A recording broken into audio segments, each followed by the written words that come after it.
So, hello and welcome to our Tarot On of the 8th of May 2020. This evening I'm going to be talking about the court cards, specifically with their use in what we might call shadow work.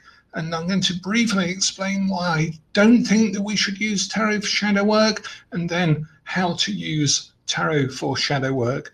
I'll explain that in a moment. I'm also going to be going back over some of the stuff that we've talked about before with regard to our triangle, therapeutic triangle, as we've looked at in our very early videos when we started this series over 50 days ago. And then finally, I'm going to read one of the vignettes from Tarot Time Traveller as our, I guess, gems in the lockdown or our bedtime story. I'm going to take us back to looking at one of the court cards in real life. So that's what we're going to be covering today. And I'd like to give you some homework, some optional homework for those watching this in our live sequence. I'd like to give you some homework because we won't be doing a session on Saturday night or Sunday night. We'll pick back up on Monday, and then we're going to go back to a routine of Monday and Tuesday, then a gap on Wednesday for some practice, then Thursday and Friday, and just doing those sets of 2 pairs of days as we make our gradual descent from the elevated heights that we've been working at on our pandemic air flight world. I'm not quite sure where we're at the moment. So,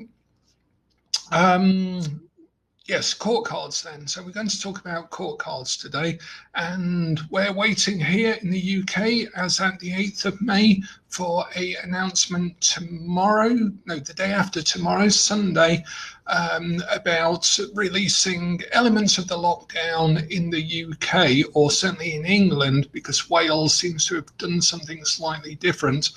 So we're just sort of waiting to find out what's going on here. So that will obviously influence how we make our descent as well.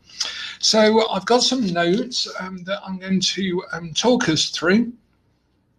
And also, don't panic if you can't either see them or they go by too quickly as I explain them. I will put these in the Facebook group and in the files section, and they'll be there for your reference, particularly if you want to do the homework over the weekend.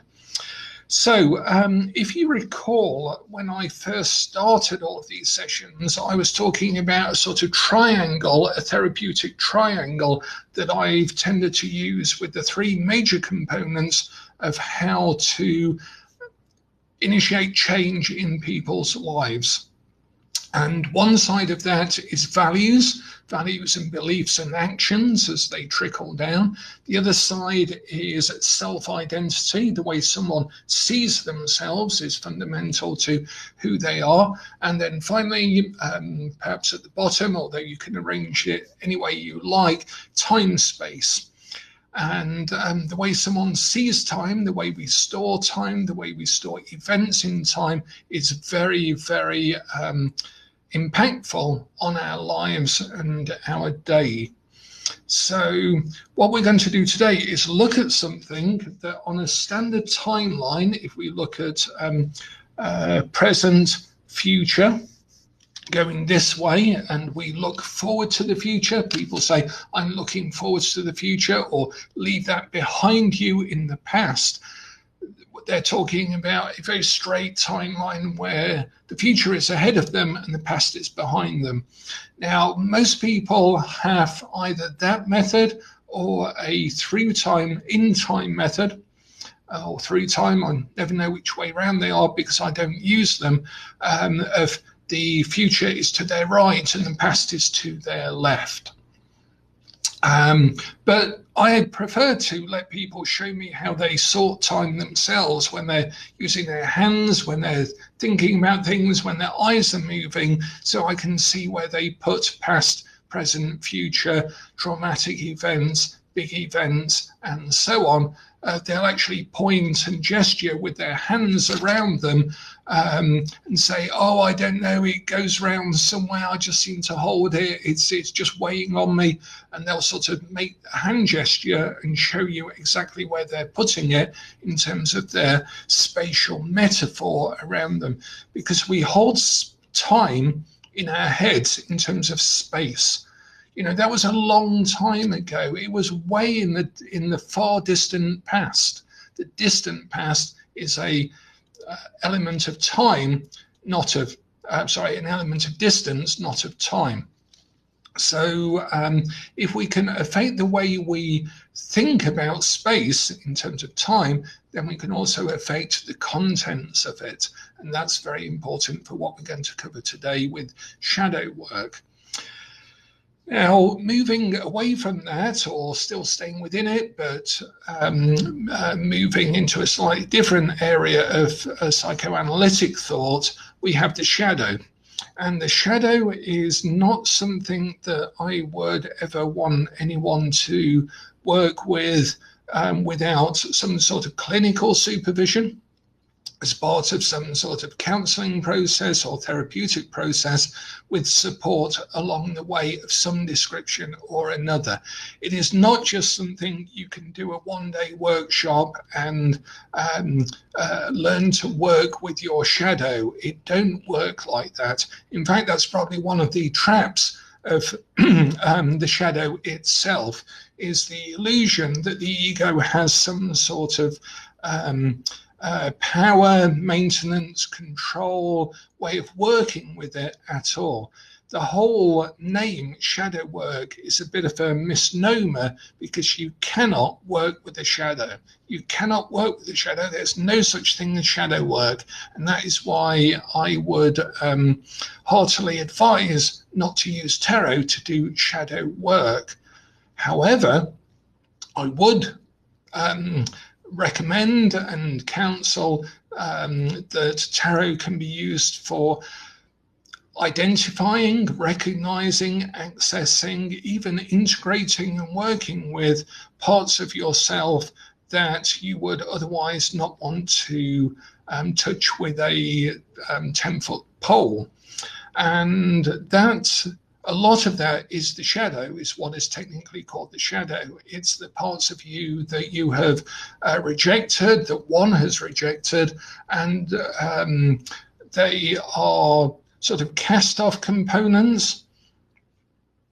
They are unwanted. They have been cultured out of us. All sorts of things live in the shadow, but it's a mass of all sorts of different varieties of experience and repression, depression, suppression, projection, introjection, and so on. So it's a massive thing, and you can't just, do a weekend thing on Facebook in order to work with the shadow. If it doesn't destroy your life and your self-identity when you work with the shadow, then I can assure you, you haven't worked with the shadow, you are not working with the shadow, and that whatever you're doing has got nothing to do with shadow work. It's a catastrophic experience in the psyche to actually encounter the shadow, and that's why it turns up in dreams as being something very ominous, sinister, even alien to the self, because it is literally alien to the self. But there are certain things that we can work with that have a useful, I think, and relatively safe way of working with things that we have rejected inside ourselves on our past timeline. And this is where our time space comes into it. Because if you recall from a previous session, we were talking about going off into the future and looking back at a future self that is still in our future and then walking back through this self in order to come back to our present time, in order to actually engender some motivation. It's far better going to after you've done the thing than looking back with the all of the feelings that you have having achieved the thing, and looking back at your success, and then walking backwards and entering into the point of success, reaching that finishing line, and then walking back down your time space to yourself now and rehearsing that process. And the unconscious will automatically fill in what it requires to get you from. So this is the unconscious process, then has to then process, as you do that process, what it has taken you to get to there. It's almost like you consciously go here, you trick the unconscious by saying we're here, we've now come back to here, and now we're walking backwards. So the unconscious has to provide how you got there, which is quite an interesting way of doing it. But it's how successful athletes, successful people who achieve things actually think. They think that they don't doubt that they're going to get here. They are totally focused on what it's going to be like celebrating their success. And then they work backwards in order for the unconscious to help them actually walk forwards to that with more certainty. But there's a huge gap over here, you'll notice, behind us. And this is a very interesting area because it's huge. That is our memory palace. All of the things that lurk all of the way back here, all the way back to our childhood, are in this big white open space here. And we can fill that full of all sorts of things, some of which happened and some of which didn't happen to us. And I was doing one workshop once upon a time, and we'd broken for lunch, and a lady opposite me, we were all talking across the table, having some sandwiches, and the lady opposite me was talking about, it had brought the morning session had brought up something from her past, totally sort of separate to what we were working on in the workshop, but it was nonetheless an issue that had been brought up. And she felt a lot of guilt about a decision that she'd made at that time. And so I said, so that's in your past then, that event. When did it happen? And she said, it was about 15 years ago. And it's still, every day, it sort of haunts me even now. And she did this with her hand, showing it was sort of in her past back here somewhere. And I said, well, it's a weird thing, time, isn't it? If you go back down that space and go to the moment, you know when it started. So you know the event that caused this guilt. And she said, yeah, I remember it very clearly. And I wish I hadn't have done it. And I said, well, just go back to the moment before you did that thing. You know, because you clearly remember when this guilt started, when you basically did the thing that started the guilt. And she said, yes. And I said, so you must know what it was like just before that then, because you started to feel bad after the event when the guilt started. She said, yeah, well, I remember, a few days before I'd been on holiday. And I said, and how did it feel to be before the guilt? And she said, it felt fine. It felt absolutely great. I mean, obviously I hadn't done the thing that caused the guilt, so there was no guilt. And I said, well, okay, then just stay there. And she sort of like completely blanked out, like, okay. But that wasn't the interesting thing. The interesting thing was another woman over the table looked across at me, looked across at this other woman, looked back at me and said, you can't just do that. She said, you can't just do that. You can't just do that. And I said, well, why not? If she thinks she's learned, if you think and I looked back at the original lady and I said, if you think you've learned what you needed to learn or can't learn anymore and they're just carrying it around with you, why can't you just switch it off? You don't need it anymore. It's not teaching you anything. And yeah, she was quite happy to exist now in the state of not carrying the thing that was here into her future, like right behind her, like literally here. But the interesting thing was other people will always try and stop you changing your own patterns, because that means that they have to change theirs, or they have no excuse for theirs. And that's a very uncomfortable feeling for their shadow to experience. So what I wanted to do is look at 4 negative states that we have in the past. We're going to use the court cards to identify them, and this is going to be your optional weekend work if you want to look at, as Julia is saying, your own choices in the baggage you carry. And sometimes it's very great, and hello to Ileana who's joined us. Sometimes it's great to carry the baggage. You need to build your muscles up, or you need to make sure that other people don't give you more baggage, all sorts of reasons. But if you want to work with it, the first thing to do is to identify it. And we're going to look at 4 negative emotions. They're going to be regret that you did something or didn't do something, a choice you didn't make. Those are perhaps even the worst regrets than the regrets of the things you actually did. Remorse. We're going to look at guilt, and we're going to look at shame. Only in their lightest possible senses, even though these are very deep and dark and devious things in our own past. So, and the difference between shame and guilt is shame is when you think you've done something that other people will think is bad, and guilt is when you've done something that you think yourself thinks is bad.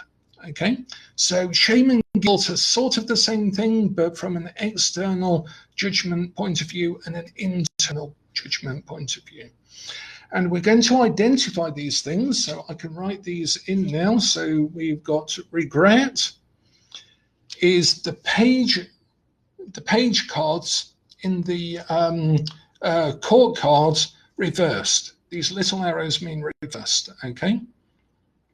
So a page is an action card. The pages just get on with things. They're serving the others, and they are action cards. They want to get on with things.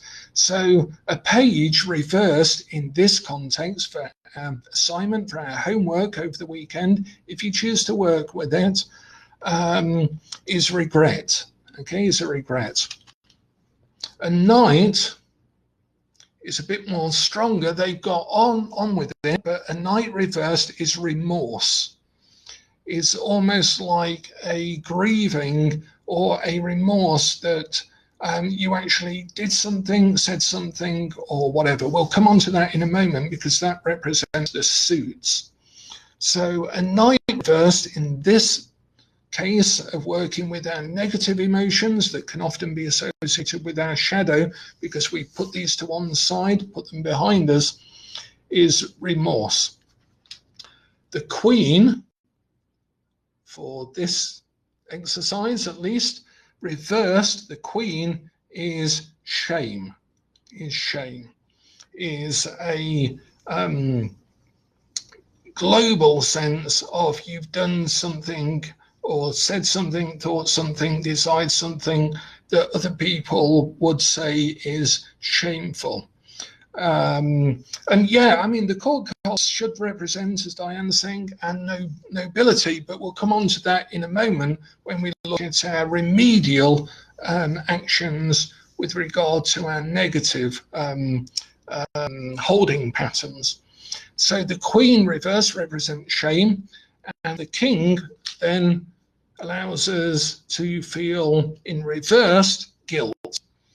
He's the heavy guilt trip. The King is the authoritarian guilt trip of, why did you do that? How could you have done that? That is not you. And quite often one says to oneself, that was just not me. I wasn't acting like myself, or that is not me now, which is fair enough, because we change as we come down this line. But the change then highlights all of the things that we are not. Okay, and I guess shame being feminine, perhaps there is maybe there's some unconscious bias on my part in allocating that. It just seems to make sense to me to put them in this order. So then we've got the suits, and so we can now assign these negative emotions to behavior, which is obviously pentacles. So behavior, pentacles, the world of pentacles. Thoughts, your guess, is the world of swords. Relationships, of course, cups. And desires or ambitions, wands. Okay? Wands. Okay? Wands. So now we have a matrix of 4x4, 16 by 16, well, 4x4 making 16, like so, if I can draw it correctly.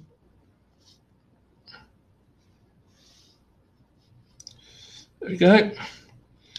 So we have, oops, let me just draw a line down here. There we go. So we now have a matrix. Okay?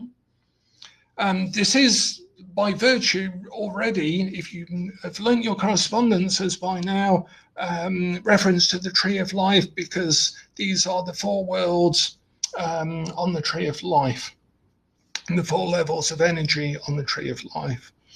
So the page represents regret in the world of pentacles is behavior. So the page of pentacles reverse would be a regret about something you did. Okay, so I regret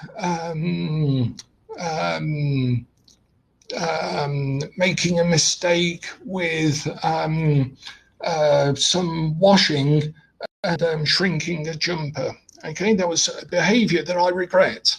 No biggie. I prefer not to have done it, but it's the page in the world of pentacles, and I regret that behavior. Okay, I regret that behavior. I'll put this up, and I'll put some text up into the thread of this as soon as we're done, and into the file section as well. Okay.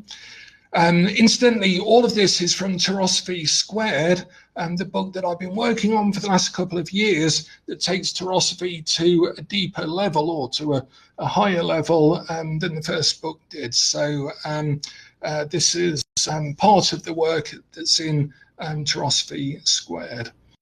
Yeah, jumpers. Yeah, I regret drinking a whole wine bottle. Yeah. These are simple behaviors that are reasonably easy to fix by just not repeating them, or at least delaying their repetition. So we regret, and we learn from that. We learn the page of Pentacles reversed. We learn from the page of Pentacles reversed. So relationships, let's look at that. So a shameful thing that you did in a relationship, and again, when you do this homework, you can keep it to yourself, and I'm sure we would all prefer that we all keep it to ourselves. A shameful thing that you did in a relationship would be the Queen of Cups reversed. The Queen of Cups reversed. Okay. Something that you have remorse over, that you once thought, how could you have thought such a thing about someone or something, would be the Knight of Swords reversed. Okay, so we can basically draw any court card and then fill in this matrix of things that we regret, have remorse, shame, guilt in behavior, thoughts, relationship, and desires. Okay, there you go. Now, what I'd like you to do is do a 3-card reverse court reading for yourself over the weekend, and seriously contemplate, based on this matrix, whether that has any significance to you, whether those 3 things, those 3 reverse court cards, have particular resonance to you in things in your past. Okay, that's the first half of it, the first half of the exercise. And hopefully this exercise will also lead you to really welcome and love court cards in readings, even reversed ones. You can come away from this having no fear of even reverse court cards, which are a miracle of teaching, because everyone tends to not like court cards, and then even worse, a reverse court card is just almost impossible to read. But this hopefully will make it a bit easier. Now, we can't go with just isolating these things. Again, just isolating these things and then not doing anything with them. That is not our way of doing things. We want to be outcome orientated, positive outcome framed, and so on. So remedial, okay, remedial actions that we can take. Okay, now quite often these would be done under some form of counseling framework, therapeutic framework, as to how you integrate these lessons in your life, how they balance all of the other things you've done in your life, your way forward, and so on. And these are not in isolation. And this is why, again, I would say never do shadow work without a very comprehensive support mechanism in place, because you are going to destroy yourself and rebuild. And so just to answer thing, difference between guilt and shame. Guilt tends to be something that you feel inside, that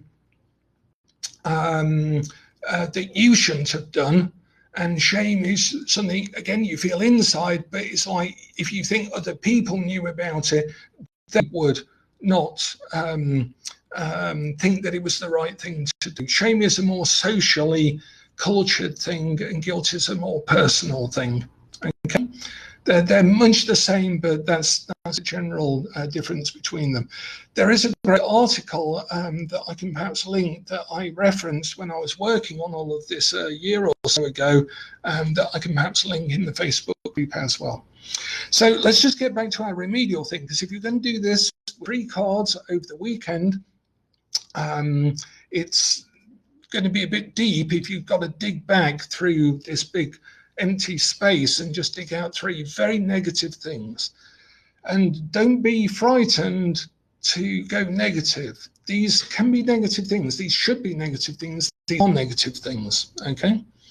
So then in terms of remedial action, you can choose 3 court cards. Okay. 3 court cards.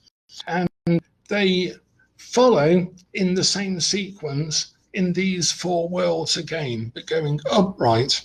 So choose 4 court cards, or you could even try, straightening up the 3 that you've got reversed, put them the right way up, and see if they give you a remedial action. A page, you can make a remedial action by action. Okay, so action. So if you pull the Page of Pentacles, that would be a remedial action in behavior. Basically, you just have to behave differently, make a resolution to behave differently. If it was the Page of Swords upright, it would be an action in thoughts, like you'd have to go on a course or some sort of, what's the word, like when you go to like an anti-addiction clinic or something like that, some sort of remedial course to learn about it. An action with relationship. Okay, the Page of Cups will be an action in relationship. So just take 1 different action in your relationships, or to make a relationship. If it was the Page of Wands, an act with desire. Okay, so you would act on a desire and actually make some action based on your desire. Okay, so hello and goodbye, Seeger. We'll see you tomorrow, no problem. Then the Knight is acceptance, learning to accept something in one of the 4 worlds. The Queen is about self-forgiveness, rehab. That's it. That's what I was after. Thank you to Diane and Diane and Julia. Thank you. So yeah, some sort of rehab. That would be. I was thinking like self-reprogramming as well, something along those lines. The Queen is self-forgiveness. The Queen is self-forgiveness. And the King is maturity. That's sort of integrating and then making some sort of holistic acceptance of the whole thing. So the King is taking action, acceptance, and self-forgiveness as a sort of holistic thing. Okay. So that's great. And that's it, basically. So that will give you enough to do over the weekend to choose 3 things on this by choosing 3 court cards. I'm going to do this as well. And that's how you can take remedial action as well. And indeed, I mean, inverting a reverse card is a magical act, as Julia is saying, Rachel Pollack points out. Another great tarot card reader, Mike, I can't remember his name now, Hernandez, Mike Hernandez. He showed me a method whereby he makes the cards diagonal when they're reversed and then turns them up whilst also talking to the client and reverting their actions to make sense of the card going back the other way. So he leaves all of the cards upright by the time it's finished, but he does use reversals in a very dynamic way on the table. So that's basically what your approach will be this weekend, is to explore this sort of whole area that's sort of infinitely behind us, this big cloud behind us, and dig out just three sort of negative aspects and into them, knowing that you can take remedial action. Okay, so the 3 card readings are not related to the matrix, and you can definitely drop the master as well, because I was saying today to someone that it's really important that you always doubt both yourself and what you know, because then you can keep learning. Certainty is the enemy of the adept. That is certain. The 3 cards are basically you choose 3 cards and then you look them up on the matrix to see which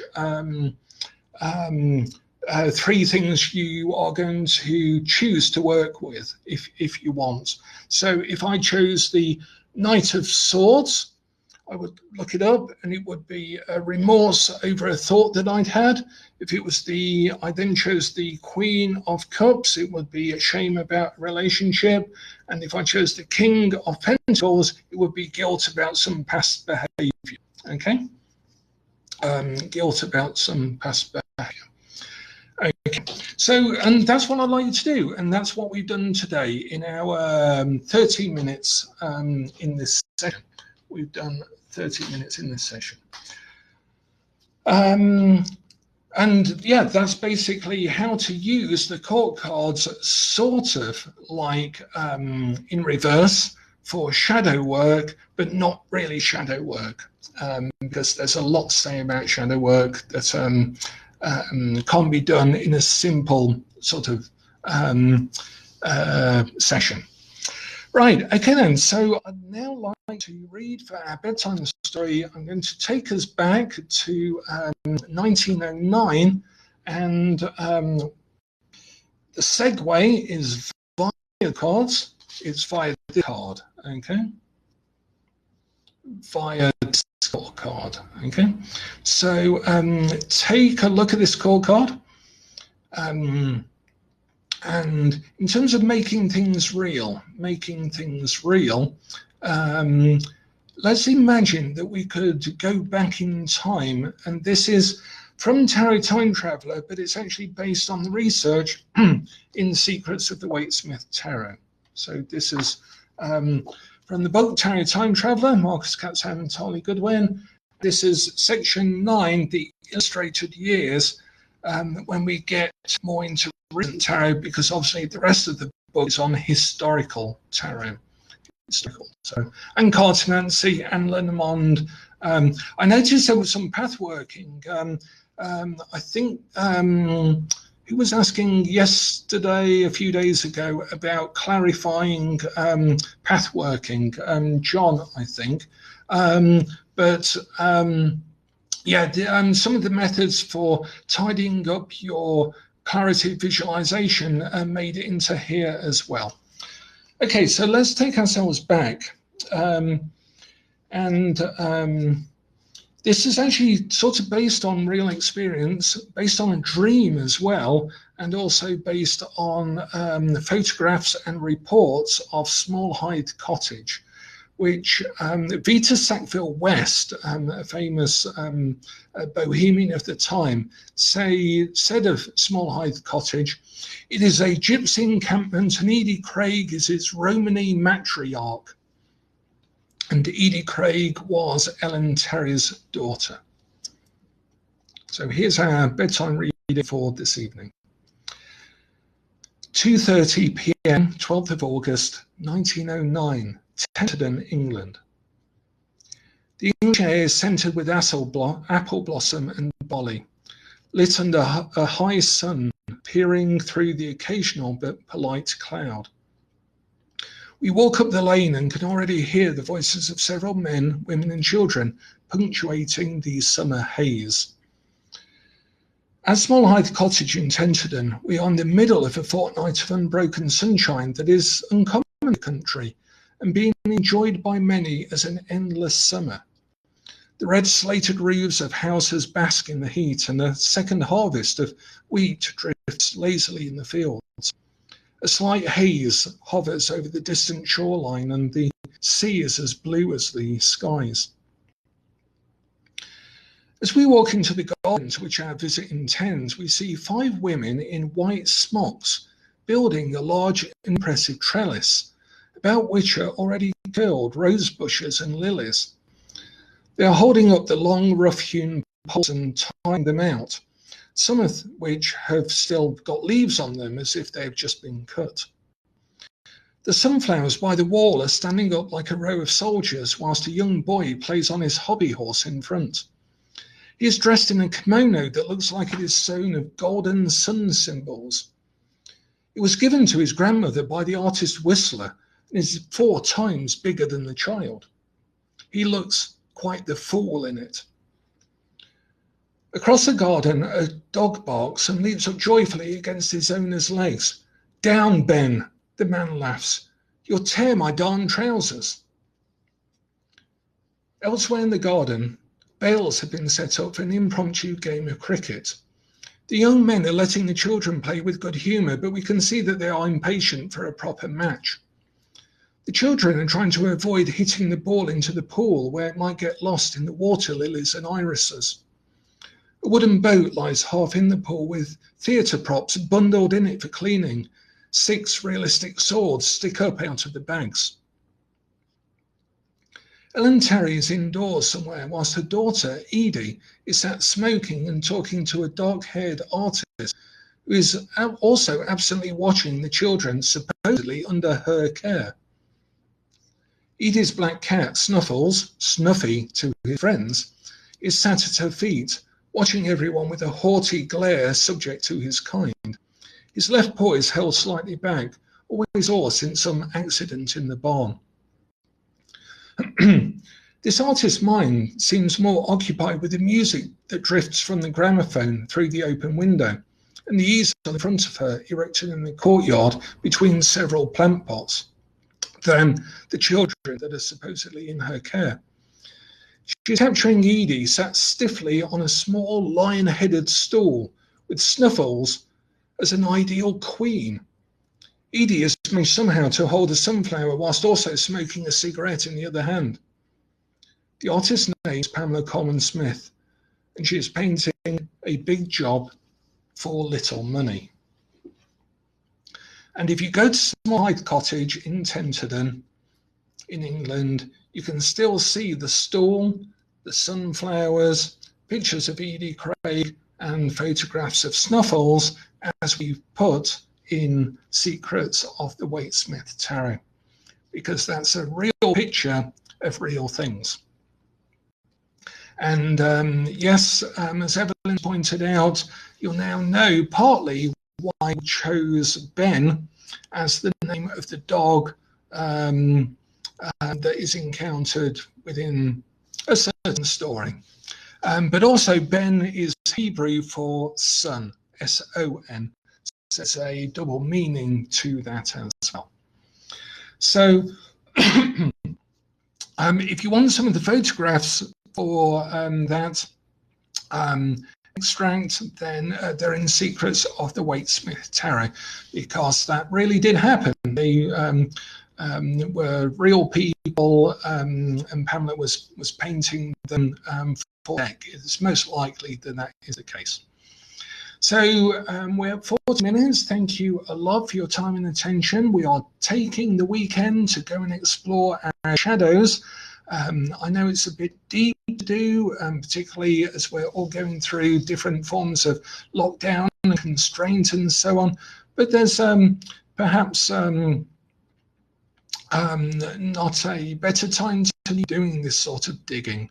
If you have questions about it, put them in the Facebook group, and we shall meet again on Monday evening, and hopefully talk about the exercises.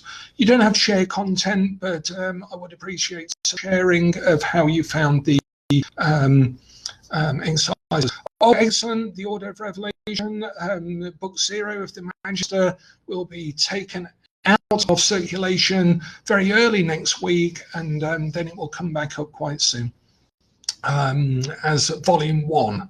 Volume 1, it's mainly the same work, but it will be Volume 1. So I'll put the information up in the Facebook group, and I'll look forward to seeing everyone on Monday. Have a great weekend. Stay safe, stay sane, look after yourselves and each other. And next week we'll have some news about where the Order of Illustrious Hermits is going to go in the future. Big plans. Bye for now.